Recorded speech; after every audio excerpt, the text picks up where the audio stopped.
You might not have noticed, but the right has a little bit of a racism problem, with the relentless dog whistling and racist policies such as the Muslim ban being imposed by Trump, and the rise of nationalist groups such as the Proud Boys. The right are regressing beyond hope. So what have the voices on the right done to amend this glaring issue? Well, the usual of course, ignore it and blame the other side, the classic Uno reverse card. Ben Shapiro is probably the worst faith commentator on YouTube, and I don't say that lightly, since he has a lot of competition on that front. He has a long track record of ignoring racism, and has been quoted as saying that America was not built on slavery, but was built on freedom. Many historians would disagree. This recent video by the Daily Wire, which Shapiro founded, is a great example of how he and many like him don't really care about facts and logic, and just want to push that conservative narrative. I'm Ami Horowitz, and Democrats will have you believe that President Trump is a raging racist and Joe Biden is a champion of the black community. Well, I'm here in Harlem to find out by playing America's favorite game, Is This Racist? Okay, the game is this. I'm going to give you a quote, and you're going to tell me how racist that quote is, from 10 being most racist, 1 being least racist. I've been around. I went to all-white high school, so I'm ready for this. Referring to Barack Obama, he said, first mainstream African-American who is bright, articulate, and clean. How racist? 10. Everybody knows that Joe Biden is racist. Why?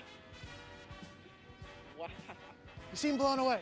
Yeah, because it's just like, as someone who's, I'm not gonna lie, an open Democrat, like, you would expect that when you represent that party, you wouldn't feel comfortable saying things like that in the open and on media. So when you have so many people, specifically black people, that are backing you, and you just felt comfortable saying something like that. So as you can see, the gist of this video is that this guy, Ami Horowitz, a right-wing activist, goes out on the street and quotes Joe Biden to black people, and they gasp in horror and rant about how terrible the Democrats are.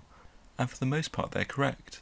Those Joe Biden quotes are racist, as well as him pushing racist policies in the past. And if the Daily Wire just left it there, I wouldn't feel the need to make this video. But of course they couldn't just leave it there. That's not politically beneficial enough for them. So a little thing like the truth might have to be stretched a bit. Ami then starts quoting Trump.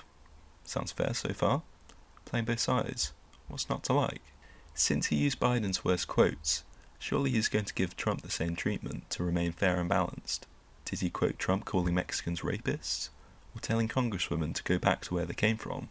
Or perhaps him saying that he wanted fewer immigrants from shithole countries and more from places like Norway, a predominantly white nation? I could go on, but I want to make this video relatively short. And the answer is no, he didn't say any of those things. In referring to inner city Baltimore, he said it's a rat-infested hellhole. That's 100% true. It is. So not a racist statement. Not a racist statement at all.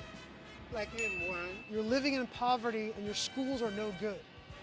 Is that a racist statement? No. Not whatsoever. All Ami has proved there is that people can say non-racist things independent of whether they're racist or not. Top-class journalism there, mate. I'm sure that white nationalists can be quoted as saying many highly controversial things, such as, I would like to have peanut butter on my bacon, or, can I have sliced banana on my pizza? But how is this possible? These people believe in the inferiority of black people, but they opened their mouths and a racism didn't occur. In all seriousness, what Ami is doing is incredibly bad faith. And now we finally get into the truly insidious section of the video, the real reason I decided to make this video. Ami has laid the groundwork of Biden being the worst, and Trump being not as bad as he thought, and he's ready to bring it home. Do you think the Democratic Party has taken the black vote for granted? Definitely. 100%. They want our vote, but it's nothing being done to make a difference as far as the conditions and the changes that we really need. It goes to a deaf ear. It's like nobody's listening to what needs to be done. So you're saying in the inner cities, right? Yeah, Democrats are being voted for, nothing's being changed. correct. So you're implying that we should vote for Republicans in those cities and see if there's going to be a difference? That's what the Republicans would say, That's what they're saying. for sure. If something's not working, like, someone's got to be open to new ideas, obviously. But let's hear these ideas first. Why not? I feel really sorry for this young guy, because he's obviously disenfranchised, but he doesn't know how the political problems of our age can be solved. And that's exactly what the right want. To grow their political power, they don't need everyone to become racist, although that would help. They just need a large section of the population to become apathetic or confused. The right wing love when people don't vote, because it almost always benefits them. You see this trend in most countries because the right wing base tend to be older and wealthier people who will consistently vote no matter the circumstances at the time, because they're more able to get time off work compared to the minimum wage workers, or they're retired. Or better yet for the right, if people become so disenfranchised that they say screw it, let's go with these guys, because although they have extreme views, at least they're different. They're not the Democrats. They're anti-establishment. Trump even said it himself. Look how much African American communities have suffered under Democratic control. To those I say the following: what do you have to lose by trying something new like Trump? What do you have to lose? Unfortunately for us, Trump turned out to be anything but anti-establishment. As well as the obvious, being a billionaire, Trump implemented a tax plan that mainly benefited the super rich, a plan instrumentally shaped by Gary Cohn, an ex-Goldman Sachs president. Trump has also pandered to oil companies and dramatically increased drone strikes while perpetuating the illegal wars in the Middle East, as well as creating concentration camps at the border. Again, I could go on for hours, but I'll spare you.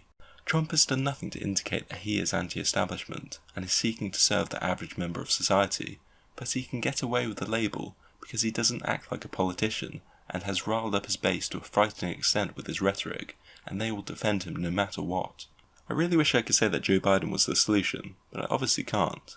And while I don't agree with the right on many topics, we would at least agree on how terrible Joe Biden is. Biden really is a gift for the right, because he's the perfect punching bag they can use to show how racist and corrupt the Democrats are, and allows them to gain legitimacy with working class communities especially. But make no mistake, Biden is the preferable candidate when the only alternative is Trump. And yes, I know it's post-election, so this debate is no longer relevant, but it will be again when the right props up another candidate to face the Democrats. There is no good outcome for picking a candidate such as Trump. We either witness 4 years of incompetence that generally harms society, but doesn't blow up the whole system, or you witness a far-right leader that is able to take a stranglehold of power and is able to rally the country to cause destruction on either a minority group or foreign power. Both outcomes are self-destructive, since, as we've seen post-election, that the right will eventually consume itself and will therefore relinquish power. The right is not an existential threat to humanity in the long term, since it's historically been unable to hold on to power long term. What is most concerning, and is the real existential threat, is how the right enables corporations to seize further control, creating worse working conditions by breaking up unions and worsening the effects of climate change, which, by the way, will embolden the right when there is mass emigration due to rising temperatures. The Democrats partake in similar behaviour, but to a lesser extent. The only way out of this perpetual tug-of-war between establishment Democrats and right-wingers is quite simply to move left. Left-wing ideas are in line with the views of the average American, whether they are aware of it or not. The ideas of the left enable people to have a voice within their workplace, and make them feel like they're valued. When people realise that this is actually an option, and their labour is not just being used to make a small group of people unbelievably wealthy, then attitudes will certainly change. To those who think the ideas of the left are unrealistic, all I have to say is, what have you got to gain?